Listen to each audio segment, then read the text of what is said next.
Hello everyone. Well, today in the studio, meet the new UFO. It's not just a filter for elimination of parasitic interferences in the network.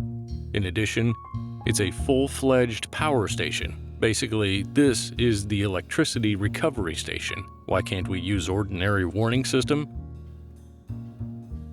Which we are using for the power supply of computer equipment and other things like audio and video equipment, which are not high-end class.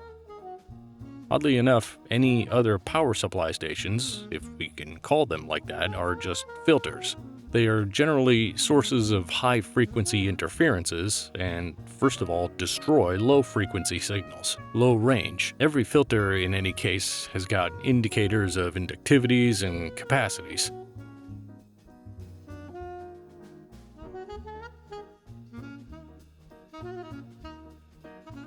And forward voltage spikes.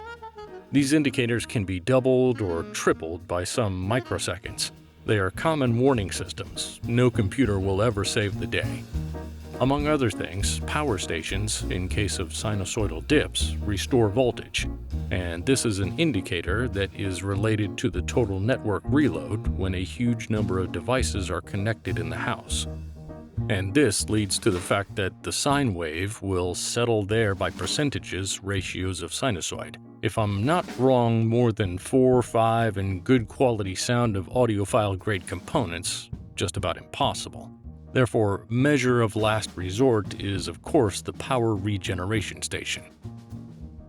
In this case, we practically get the voltage only in pristine condition as it comes through the high voltage transmission line into our substation, which is of course in any apartment block. Let's say it's a domestic electrical substation, because there are 2 socket groups for digital analog devices. They have to be connected respectively. And the most interesting icing on the cake of this device is its own ground loop, which is realized on the silver windings of 3 transformers.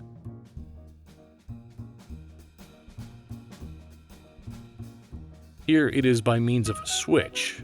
Its own loops, that is, 0, it is something that does not exist in principle in our domestic network. It's not characteristic, so 0 must in some positive way distinguish itself in the sound path. And the most unique feature is the 180-degree phase rotation.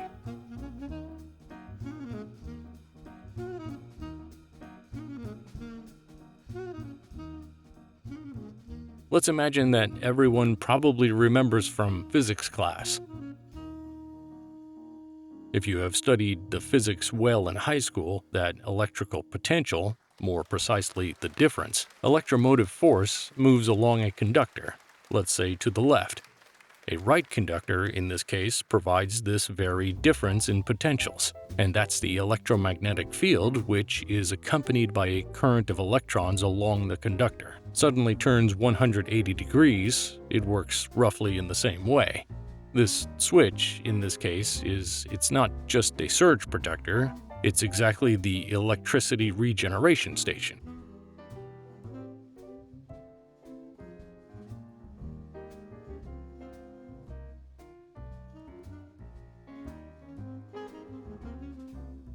It's especially with unique features. I'll say it again. This is the 0, this is the ground loop, and this is the phase rotator. The ability to listen to music in antiphase.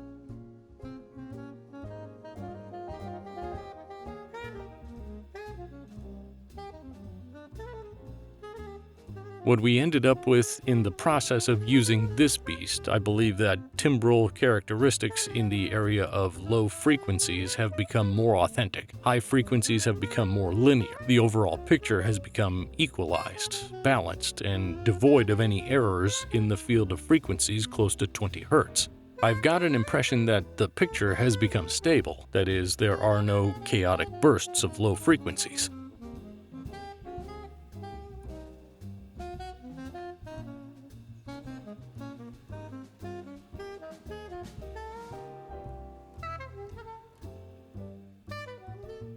Which are attributed to some phonograms, but it is predetermined by their peculiarities of sound recording in the studio. And I can't say the sound is refined, that it somehow has deteriorated, attacks have disappeared somewhere. No, they have not at all. Everything remains at the same level, plus a balance has appeared. That is not always the case. That is, everywhere and always in any case it is accounted for. I believe that the overall merit is not only of the station itself, but also of those wires, which they are simply recommended to be connected to the mains, and of those wires with which appliances are connected to it. Of course, the entire wiring of this appliance should be carried out by means of transformer cables. In this case, the power station is connected to a socket, also by transformer 750 grade cable with galvanic isolation of transformation of open type.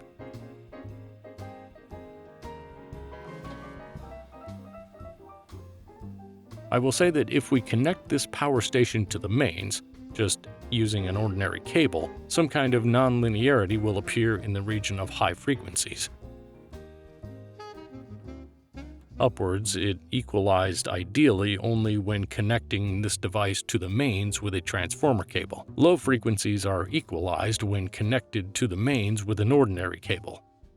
In any case, unambiguously, in general, the picture becomes perfect only when using cables to the transformer power station and after the power station. The phase N0 switch itself does not work in this way. Like as though when it is switched on, it appears to be good. If it's switched off, then it's bad. The system actually needs to be heated up, by our developer's assurance. Well, at least 24 hours to 2 days after when the system starts to accumulate useful signal and sound at its peak. So you have to listen and understand thoughtfully and deeply. To be honest, our developer said this: it's up to you to figure out a few things already which have changed. I'll give you a listen and you'll end up with the whole thing, an idea of what it gives, then already you will understand what kind of efficiency you end up with, and then you will tell me about the system and how much the useful output has increased.